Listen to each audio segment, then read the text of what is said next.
breaking news coming in. Moderate Hurriyat faction leader Mirwaiz Umar Farooq has also followed in the footsteps of separatist leader Masarat Alam. Mirwaiz led a protest march today, shouting pro-Pakistan slogans in Srinagar.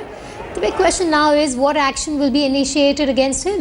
Our correspondent Ashraf Wani now joins you in the phone line. Ashraf, we have video evidence of that taking place. Mirwaiz also going ahead and chanting pro-Pakistan slogans. But the big question is, will the Jammu and Kashmir police go ahead and also arrest Mirwaiz in this case?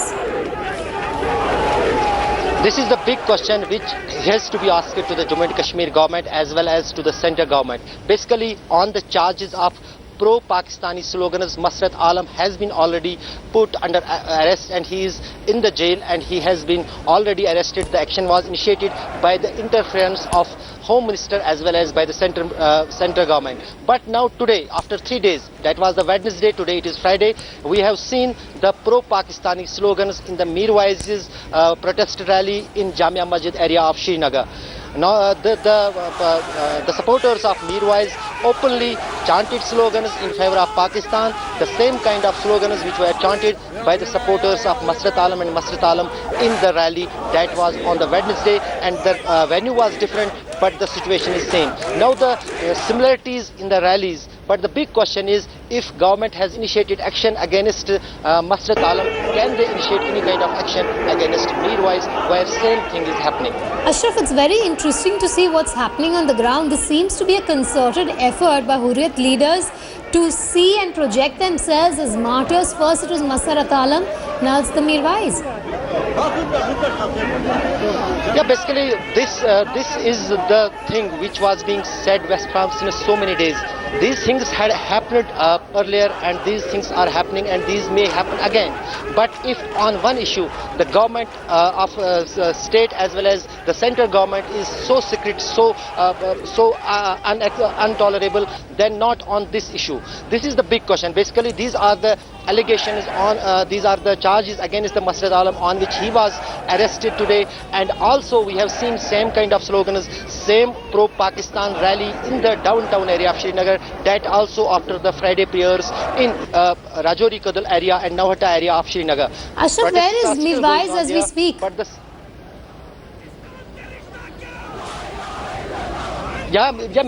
Mirwaiz is a very sensitive leader. He is not going to any kind of controversy. He has not spoken any kind of pro-Pak. But his rally was well chanted by the pro-Pakistani slogans. He himself said that he had already called for this kind of protest earlier after the killing of civilian in a crossfire in Tral area of South Kashmir.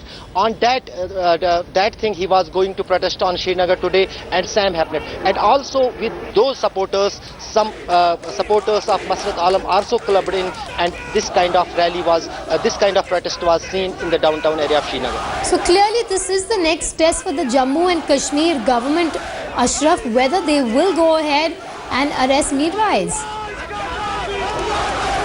This is the big question. Basically, what kind of tactic they are going to adopt. They have put Mirwaiz under house arrest since yesterday evening, but he was today allowed for the Friday prayers because he is leading the prayers of the Friday in the Jamia Masjid, which is the major mosque here in the Kashmir Valley and particularly in the Srinagar city.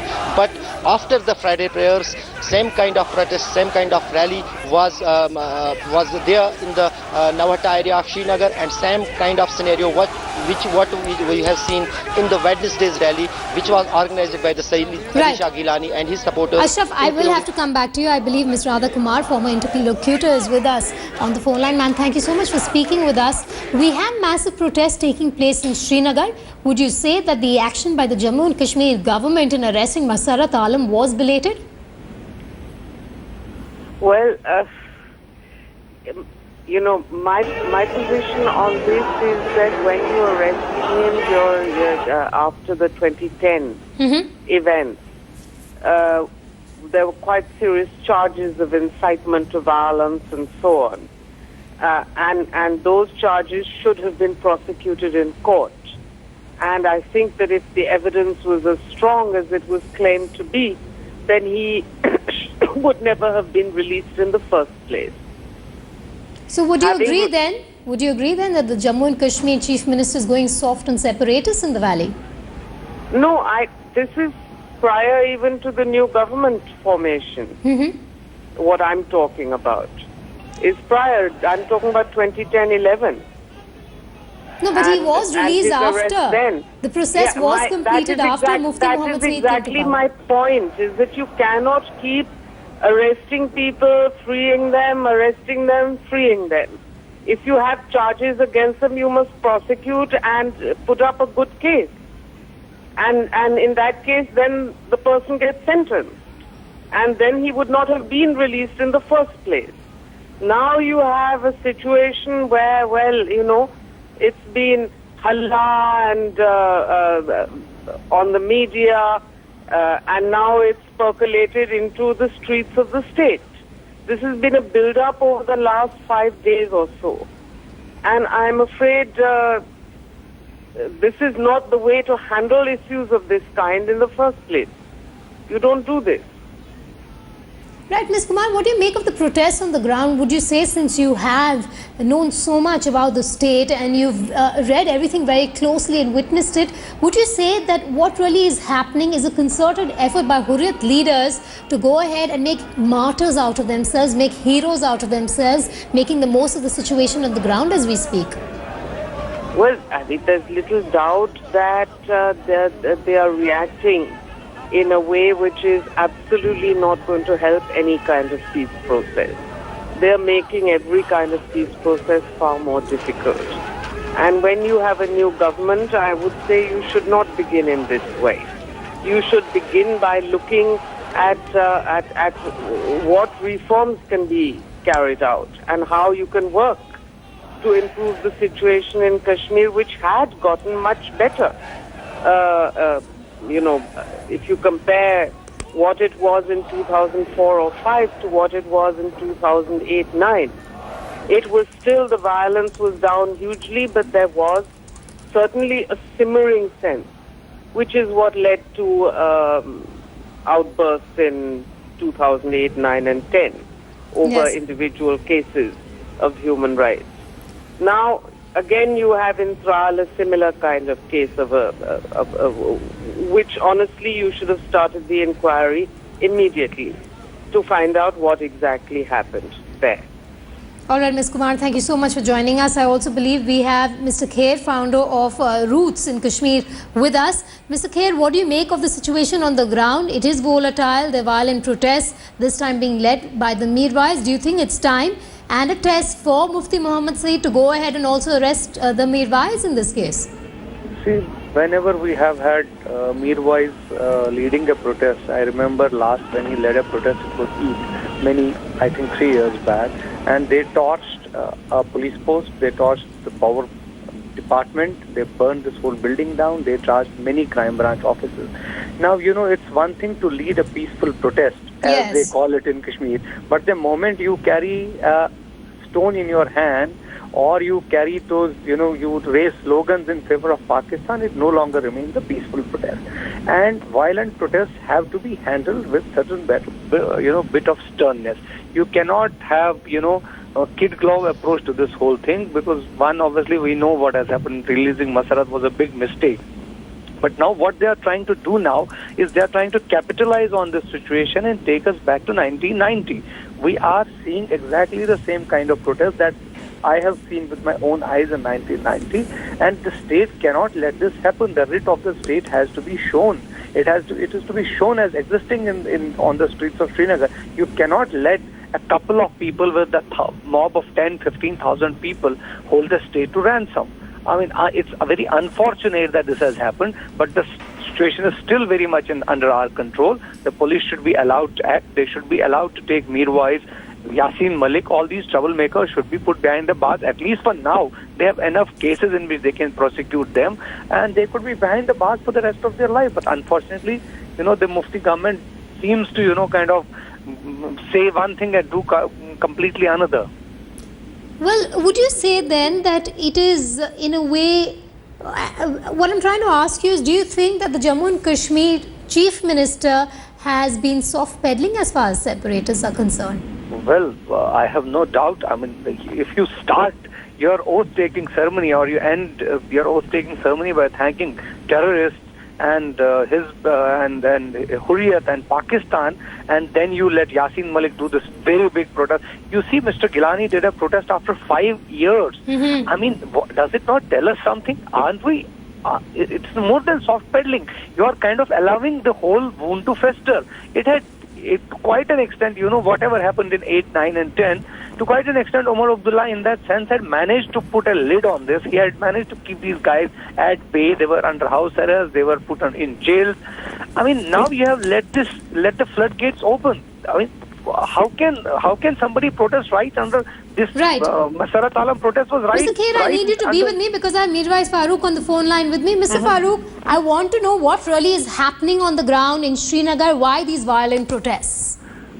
See, you have to understand the context of the protest today, and I kindly, request you to just listen to me for a second and let the viewers also know what the real situation is. 3 days back, there was a fake encounter in Tral, in which one boy who had done his master's in English was brutally killed, and he was labelled as a militant. The fact remains that he was not a militant; he was a civilian. And for the last 3 days, the whole south of Kashmir has been burning. Nobody has been allowed there today. Today, even there is curfew there. So we are demanding that on the one hand, this government in Kashmir is saying that, rule of law will be upheld, nobody, would go scot-free. But when it comes to violations of human rights, why is it a fact that nobody raised their, concerns about these issues? Why on fake encounters everybody is silent? Why on AFPA there is no mention or no discussions on the Indian TV All right, channels?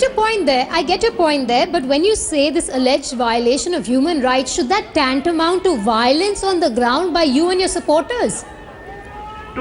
Today's protest was a very silent protest. And where was it silent, sir? We have seen stone pelting taking place. There was no need to deploy hundreds of troops, around the mosque. But they weren't threatening you. They were ensuring that the protests were peaceful. So why stone pelt? No, because you see, the fact remains that when you don't allow people to protest freely. I mean, we had called for a peaceful protest, and people came out of the mosque. They assembled in the lawns.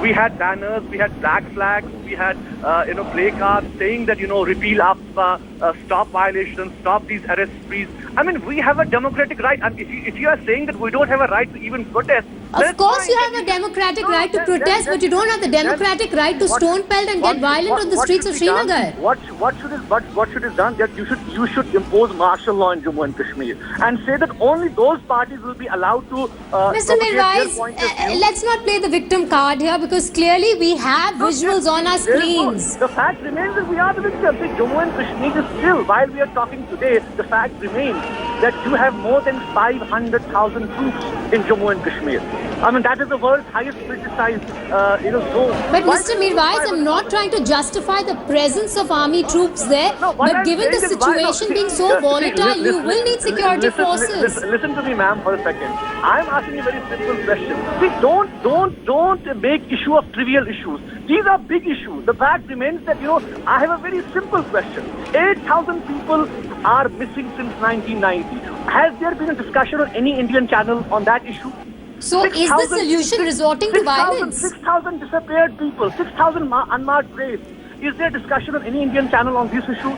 So the people feel that, major issues which are related to the safety of the common man are being completely ignored. But Mr. Mirwaiz, you're defeating your own purpose by giving us a headline which says that you are protesting on the streets. Those protests are turning violent. There's stone pelting happening. If you look at the visual shot, if you look at the fact that when the procession came out, we were at the mosque, we came out peacefully, we sat down, we raised slogans. Yes, we raised slogans against human rights violations. But didn't you also raise pro-Pakistan slogans, sir? No. See, people raise, slogans for freedom. People raise slogans for anti-human rights. People, protesting there peacefully. My question is very simple. Did you raise pro-Pakistan slogans? No. Nobody rose. From the pulpit of the mosque, there were only slogans raised for against human rights violations and against injustices done to the people in Tral. But I find it highly ironical. On one hand, you're talking about human rights violations.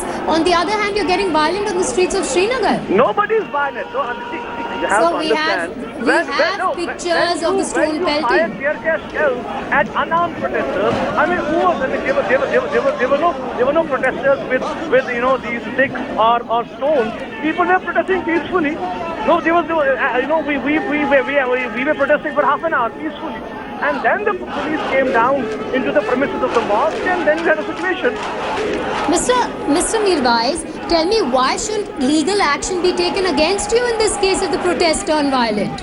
Well, please do. If raising a voice against injustice, against human rights, against AFSPA is tantamounts to violation of law and order. But is that the believe intention that, then? Is the intention? I mean, is even the intention fact to remains make that, you are justifying. No, Mr. the Mirwaiz, is the bad intention part to your make channels- Hurriyat No, the leaders bad part look is like the channels, heroes in the valley, look like martyrs in the valley? See, the sad part is that channels like yours are justifying that let these people be kept in the house. I'm sorry, arrest for all sir, time to come. a channel like ours is trying to take both the points of view. That's why we have you on our channel. That's why we're speaking to you. We're speaking to the PDP. So kindly give us an honest platform where we can convey our views. And the fact is that, see, you have to understand the fact that Jammu and Kashmir ultimately is a political problem. Yes, I understand that day-to-day problems of people are there, livelihood problems are there, but you cannot ignore the political aspect of the problem. You are only trying to address grievances. You are not trying to address the aspirations, and that is what we expect from New Delhi, that they will address those aspirations, and those aspirations cannot be, subjected to, state terror. But Mr. Mirwaiz, this seems to be a protest more over making Masarat Alam a hero after his arrest than the Tral encounter. See, I don't know what you are saying. The fact remains that today's protests were already announced that, after Friday prayers on the Tral issue, people will come out and they will hold peaceful protests all across the valley. And they have. We had given a letter to all the imams of the mosque that they should raise their concern about the Tral issue, and they should tell the people that this fake encounter needs to be investigated. So this was already a planned program. So you don't try to divert the program. Today's program was against the Tral incident and the killing of innocents in Tral. All right, Mirwaiz, thank you so much for speaking with us. That was Mirwaiz Umar Farooq with us exclusive on Headlines today, trying to justify why those protests turned violent. But clearly, on one hand, he's talking about the violation of human rights, and on the other hand, you have him and his supporters taking to violence on the streets of Srinagar.